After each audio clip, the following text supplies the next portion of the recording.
Les incendies font rage à Beyrouth sur le front de mer, là où les phalangistes chrétiens ont établi leur deuxième ligne de résistance. C'est la guerre totale dans toute une partie de la capitale. Plusieurs centaines de morts depuis le début de la semaine. Pendant ce temps-là, les palabres continuent en présence de délégués syriens. Voici, comme annoncé hier soir, la première partie de notre dossier sur le Moyen-Orient. Dossier qui comprend 4 parties réalisées chacune par nos envoyés spéciaux en Liban, en Syrie, en Israël et en Égypte. Les images que vous allez voir maintenant ont été ramenées hier par une équipe d'Antenne 2. Certaines de ces images ont été tournées pour la première fois, les autorités s'opposant jusqu'ici à toute tentative des journalistes. Un coup d'état d'opérette, un président qui se cloître dans son palais, pendant que le pays agonise, c'est le Liban d'aujourd'hui.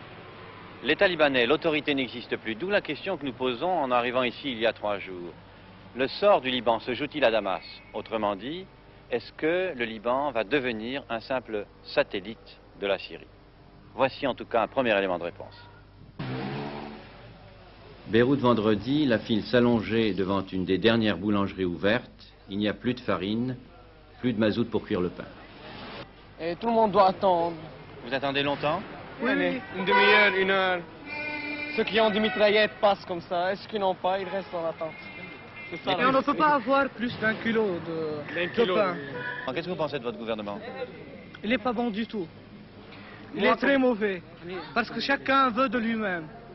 Chacun veut prendre de l'argent et il laisse le peuple pour Dieu.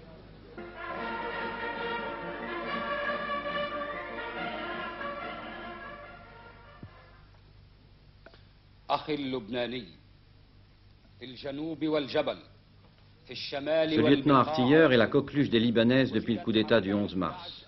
Tous les jours, à la télévision, il annonce des ralliements au général Ahdab, l'auteur du putsch. L'objectif du coup de force était la démission du président de la République, M. Frangieh. 12 jours plus tard, le président est toujours en place. Et le général Ahdab, protégé par un détachement de l'armée régulière, attend sagement à l'état-major que le président veuille bien partir. En fait, il compte beaucoup sur les pressions de la Syrie. Le mal du Liban fait le mal de la Syrie et vice-versa. Donc nous avons un intérêt à coordonner très étroitement, surtout en ce moment et devant un ennemi commun. Le général Ahdab lit les journaux de Beyrouth et sait, en consultant simplement les titres, que la Syrie est le véritable arbitre de la situation. De plus, elle dispose au Liban de porte-parole efficaces et actifs. L'armée palestinienne qui est venue de la Syrie est venue pour aider l'armée palestinienne qui se trouve au Liban pendant la crise de Damour et l'invasion de Maslach, c'est-à-dire la quarantaine là-bas. Donc ils sont venus et ils sont restés ici pour le moment. Mais est-ce que vous n'avez pas l'impression quand même que le gouvernement syrien actuellement fait la politique du Liban, dirige les affaires du Liban? Et regardez, ce n'est pas la Syrie qui veut cette position, bien cette intervention soi-disant au Liban. C'est d'après notre demande, d'après 10 ou bien 11 mois de lutte, ou bien de la guerre civile, ou bien guerre confessionnelle au Liban. Ce sont les Libanais et les dirigeants politiciens qui ont appelé la Syrie. Qui ont appelé la Syrie.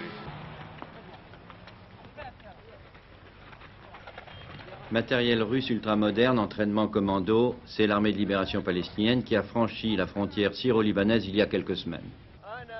Mission, superviser le cessez-le-feu au Liban. Aujourd'hui, dans les combats qui font rage, l'ALP est spectatrice. Ses officiers en majorité syriens ont reçu l'ordre de ne pas bouger, de se faire discret.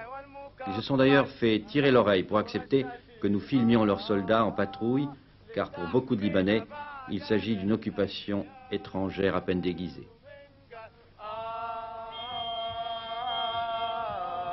Vous savez que moi, à Paris, dès le premier jour, j'ai déclaré au journal Le Monde que nous étions passés sous mandat syrien. Maintenant, le Libanais qui se sent encore indépendant, il faut le trouver, celui-là. Maintenant, certainement, il n'ose pas le dire. Mais dans son fort intérieur, il sait très bien qu'il n'y a plus de souveraineté, plus d'indépendance, et que nous sommes littéralement soumis, peut-être pas simplement à un seul mandat, mais à plusieurs mandats. Ces hommes casqués, armés jusqu'aux dents, ne veulent pas entendre parler de présence étrangère au Liban. Ce sont des phalangistes. La semaine dernière, dans la montagne, aujourd'hui à Beyrouth, ils combattent leurs ennemis jurés, les progressistes, la gauche. Le diable rouge, disent-ils, comprenez surtout les musulmans.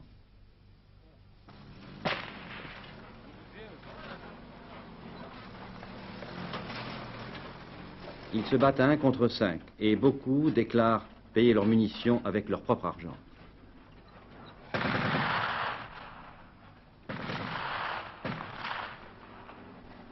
Vous acceptez que l'armée syrienne reste au Liban? Non, pas du tout. Pas du tout.